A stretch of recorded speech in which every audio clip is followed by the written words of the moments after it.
Okay, it's day 4.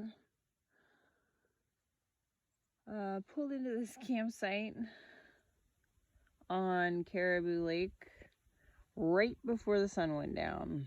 It was the last one. Well, it's not true. It wasn't the last one, but all the campsites I had wanted were taken. But I'll be honest, I don't mind because I got farther down the lake and it's quite a beautiful campsite. And the sunshine means I can dry out all my gear. Stu's taking a nap over there. I don't know if you can see him in the sun. He's so sweet. He's such a trooper. He was cold the whole day yesterday, but he just kept going and going. All right, so yesterday started out, it was drizzly, and a little bit windy, but it didn't seem bad, and it didn't seem like it would rain all day. So we set out from pine number 3 right here, thinking, it'll be all right. Some canoers passed us just as we were getting everything together in the morning. And they were like, yeah, you're on a paddleboard. Awesome. Never seen anybody do that. That's so cool. And I was like, yeah, I was all invigorated. I get out to about here. Literally just get out of the campsite and all of a sudden the wind picks up and it starts to rain. But at this point, I've got all my gear packed up and I think it can't last that long. Well, it did. It lasted all the way till we got to the portage, and it was a headwind and it was strong, and that rain was driving at my face the whole way, and Stuart was freezing. We had to pull over. We tried to pull over at campsite 2 on Pine, but it was occupied. So there's this little rocky point right here. We did pull over there. That was the first place we pulled over, just to try and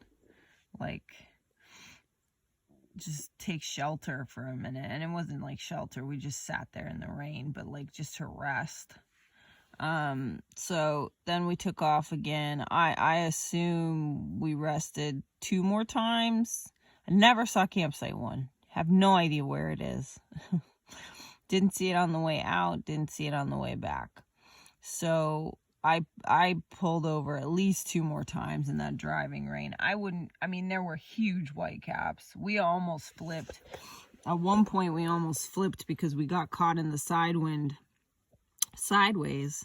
And I just took us straight to shore and we just waited it out till it calmed down a little.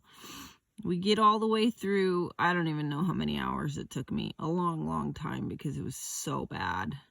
We get there, we get to this portage. I just kept saying to Stu, don't worry, the portage is soon. Not that the portage was going to be that great if it was still raining. But while we were portaging the gear back and forth on the portage up to Little Caribou, it did stop raining. And the sun didn't really come out, but it kind of kept peeking through, so it made things livable again. The one regret of this trip, I never made it to Johnson's Falls. Should have done it the day I did the 300 rod, but thought, I did the 300 rod portage. I'll go out to here. I'll come back here. I'll do it again. I'll do it on my way to Little Caribou. Never happened. So always leave something untouched, right? Next time, Johnson Falls, I'm coming for you. Anyway, so we sat here at the end of this portage on Little Caribou, had some ramen, tried to just, battle it out because it was just to get back on the water. We were freezing. We were wet. It took a big surge of energy. But from this portage, this Little Caribou Lake campsite looked empty. Deceiving, because it wasn't. After sitting here for about 2 hours, we took off. The canoers we had seen who passed us on Pine, they were there. They were very, very friendly. Asked if we wanted to come up and get warm and dry out a little, but I knew that we needed to get going. So this 24 rod portage was easy. Did it in flip-flops. Probably not something you're supposed to do, but did it in flip-flops. This site number 6 on Caribou is supposed to be primo spot, occupied. Site number 5, oh yeah, and by the time we got out of like this little narrow, headwind again, just crazy headwind, white caps, no rain though, and the sun came out, so it was a win. Get to 5, it was overcast already and dark at that spot, and I just didn't feel like doing it, you know. I was like, God, I won't get my shit dried out, and it just didn't look hospitable. So we kept going, headwind, headwind, headwind, headwind, headwind, headwind, headwind, headwind, headwind. Keep going. It's taking me forever. It's taking me all afternoon. Campsite number 4 is supposed to be primo. Take it. But I come around to spot 3. Didn't look good.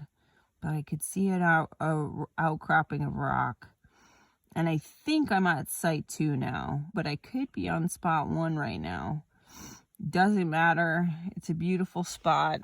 The lake is nice and clear.